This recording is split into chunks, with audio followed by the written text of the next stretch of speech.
Hello, I am Dr. McIntyre, a retired psychiatrist and former U.S. Intelligence Agency employee. I have been a target, particularly in and around 2004. In addition, 2 of my children have been targeted in recent years, one of whom started this education and self-help series entitled Freedom of Mind.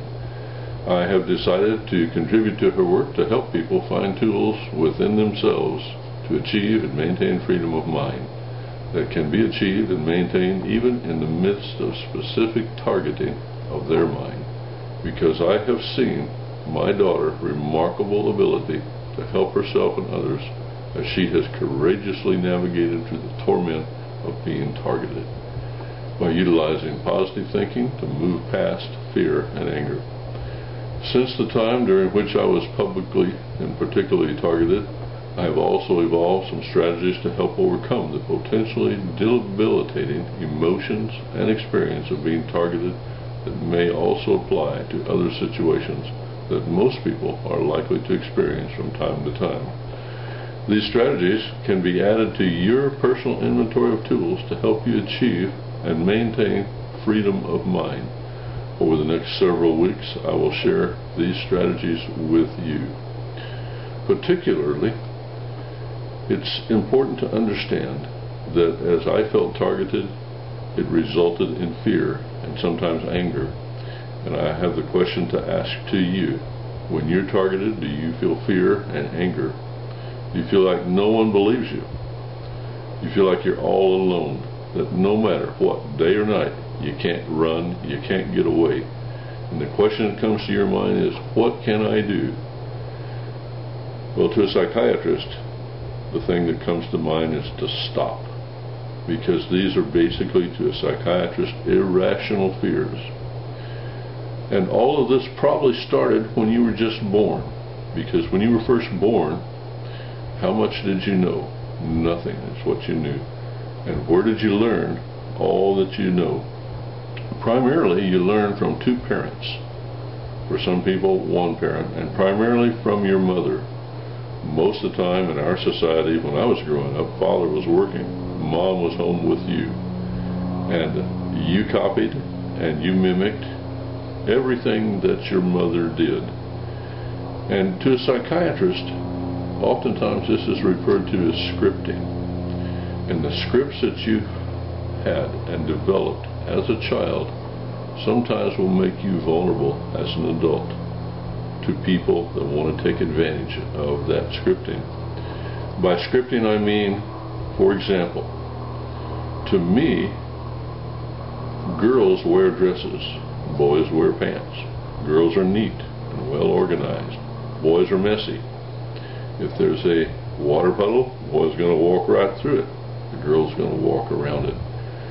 This is referred to as scripting, what we expect, what we know. And it comes primarily from our mom, sometimes from our father. In our society, fathers are primarily responsible for playing with the children, and mothers for everything else. All of the learning, education, values, and morals. So when you have your scripting take place in your mind, and this makes you vulnerable then to people that would want to take advantage of you as an adult. How do you overcome this?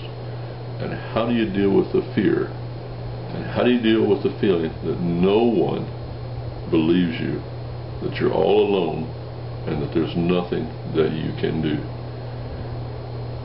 And what I'm going to ask you to do over the next few weeks is to go along with me and try some strategies, some techniques, and see if they help you as much as they've helped me.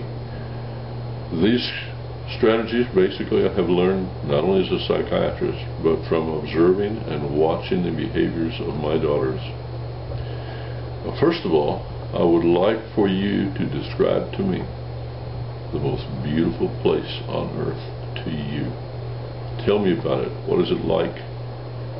See if you can get a picture in your mind of the most beautiful place on earth to you. To some people it might be a beach. Some people it might be in the mountains. Some people it might be with horses or dogs or with their family. But I want you to stop for a moment right now, pause for a moment, and describe the most beautiful place on earth to me. And over the next week, as we put together this next series, I would like for you to do two things. Number one, I want you every day to think in your mind and recall in your memory 5 scripts that your parents scripted to you or whomever raised you. 5 scripts.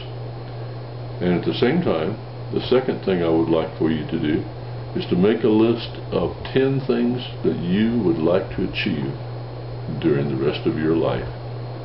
What are those 10 things? And every day for the next week, I would like for you to go over those 5 scripts, go over those 10 things that you want to achieve, and I want you to practice describing the most beautiful place on earth. Thank you.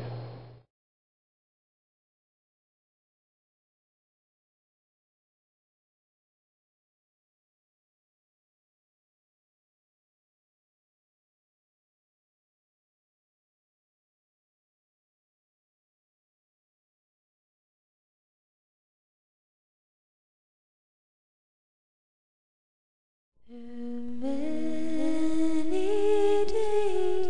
dangers, toils, and snares, I have already come.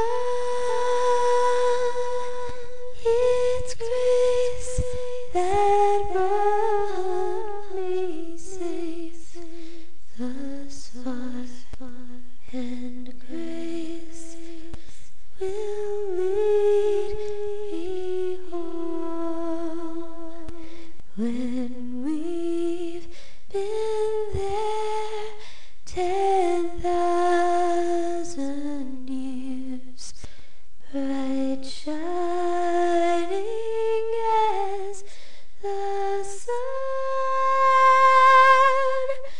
we've no less days to sing God's praise than when we first begun.